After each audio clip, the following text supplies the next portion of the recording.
Terima kasih kerana memilih channel ini untuk mendapatkan berita terbaru setiap hari. Bagi anda yang pertama kali berada dalam channel ini, sila pertimbangkan untuk tekan butang like, subscribe dan komen video ini untuk penambahbaikan pada video akan datang. Berita politik, berita semasa, berita ekonomi, berita kesihatan, pendidikan dan segalanya ada dalam channel ini. Salam sejahtera Malaysia, berita terkini dipetik daripada malaysianow.com bertajuk Melihat Semula Pendedahan Kami yang Mencetuskan Perdebatan Nasional pada 2021. Laporan utama dalam senarai adalah berita rumah yang bernilai 100 juta ringgit Malaysia yang diberikan kepada Najib Razak dan berita lain yang tidak kurang mengejutkan. Malaysia Now telah mendedahkan antara berita paling hangat dalam negara pada tahun ini di mana bekas Perdana Menteri iaitu Datuk Seri Najib Tun Razak dan bekas timbalannya Ahmad Zahid Hamidi terus mendominasi dalam kebanyakannya. Pendedahan paling utama sudah semestinya mengenai rancangan untuk memberikan hadiah kepada Najib dengan hartanah bernilai 100 juta ringgit Malaysia di kejiranan paling eksklusif di Kuala Lumpur pada 12 November yang lalu. Isu tersebut juga turut menjadi tular di mana pengguna media sosial menyuarakan rasa terkejut apabila seorang lelaki yang telah disabitkan dengan kes penyelewengan jutaan dolar diberikan sebuah rumah di plot tanah seluas 2 padang bola. Bagaimanapun, isu tersebut menjadi besar selepas bekas Perdana Menteri Malaysia iaitu Datuk Seri Tun Dr. Mahathir Mohamad pula membuat kenyataan dalam Dewan Rakyat seminggu pendedahan itu dibuat. Siasatan dibantu maklumat dari sumber menyaksikan beberapa pendedahan lain berkait pendedahan mengenai hadiah bernilai RM100 juta itu, termasuk pendedahan mengenai beberapa menteri yang membantah keputusan pemberian kepada Najib tersebut. Seterusnya, Malaysia Now turut mendedahkan Najib diberikan beberapa pilihan hartanah berdasarkan undang-undang yang memberikan keistimewaan kepada bekas Perdana Menteri Malaysia, namun beliau memilih pilihan paling mahal di mana kerajaan perlu membina rumah baru untuknya menggunakan dana awam. Zahid yang merupakan Presiden UMNO tidak terkecuali apabila terlibat dalam beberapa pendedahan berhubung politik. Kali ini Malaysia Now mendapat maklumat dari sumber dalaman parti yang mendedahkan butiran pertemuan pada Oktober 2020 antara Zahid dengan Perdana Menteri ketika itu Tan Sri Muhyiddin Yassin. Zahid dilaporkan bertemu Muhyiddin bersama fail-fail perbicaraannya di mahkamah dengan harapan mendapat sokongannya bagi menggugurkan pertuduhan mahkamah terhadapnya. Bagaimanapun, Muhyiddin enggan untuk masuk campur mengenai kes mahkamah yang dihadapi Zahid, mengatakan ia adalah urusan mahkamah. Selang beberapa hari selepas pertemuan itu, Zahid dan Najib menulis surat kepada Yang di-Pertuan Agong menyatakan sokongan mereka kepada Presiden PKR Anwar Ibrahim untuk dilantik sebagai Perdana Menteri. Surat itu juga didedahkan Malaysia Now pada Oktober 2020. Sokongan itu menunjukkan bagaimana sebahagian pemimpin UMNO yang digelar sebagai kluster mahkamah merancang untuk menumbangkan Kerajaan Perikatan Nasional PN yang dipimpin oleh Tan Sri Muhyiddin Yassin. Kerajaan yang disokong oleh Parti Melayu itu pada Februari 2020 susulan kelompongan kuasa selepas tumbangnya Gabungan Pakatan Harapan PH.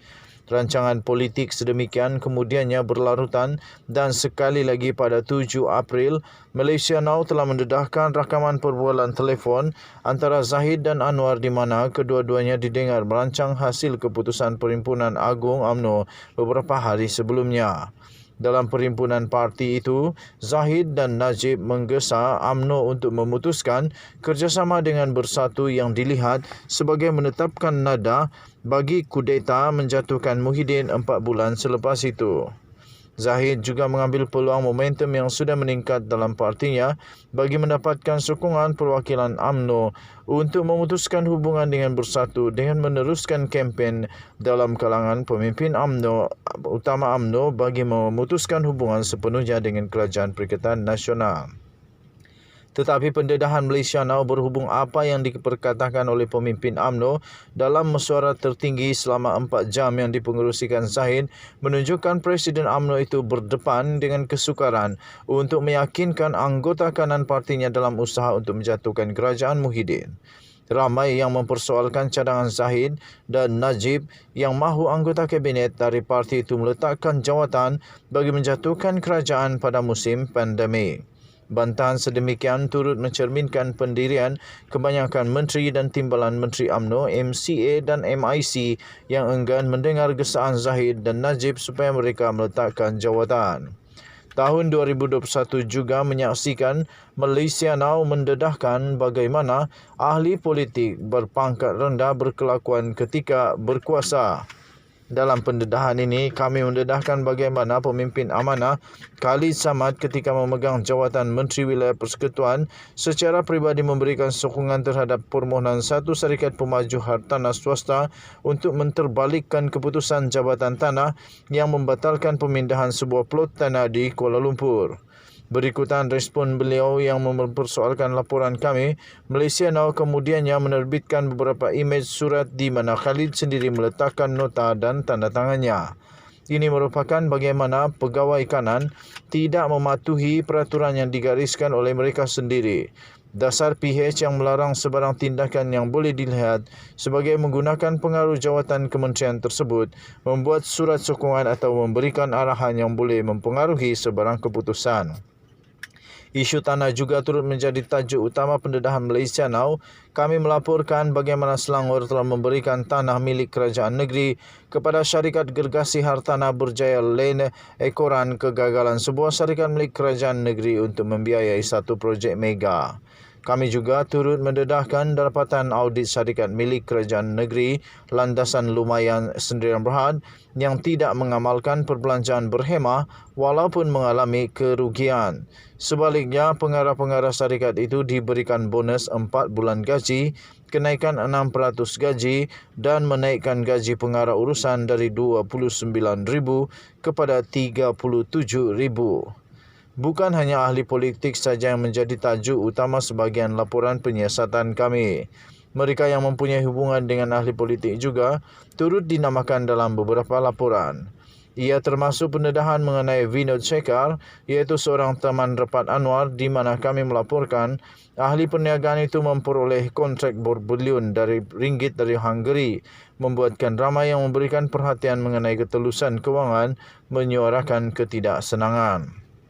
Temu bual kami bersama beberapa ahli politik Hungary menunjukkan kontrak tersebut dianggap sebagai sebahagian skandal utama di Hungary.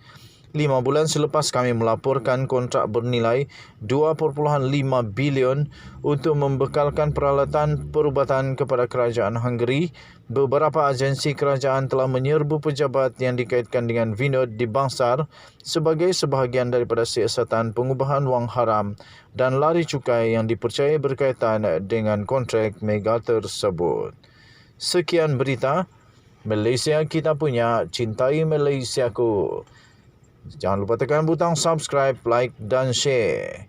Kita gembira tahun 2021 sudah berlalu, tahun 2022 kini menjelang. Kita berdoa semoga rahmat daripada Yang Esa akan terus bersama-sama kita dengan lebih banyak lagi pada tahun 2022. Kita jumpa lagi. Selamat tahun baru. Bye-bye.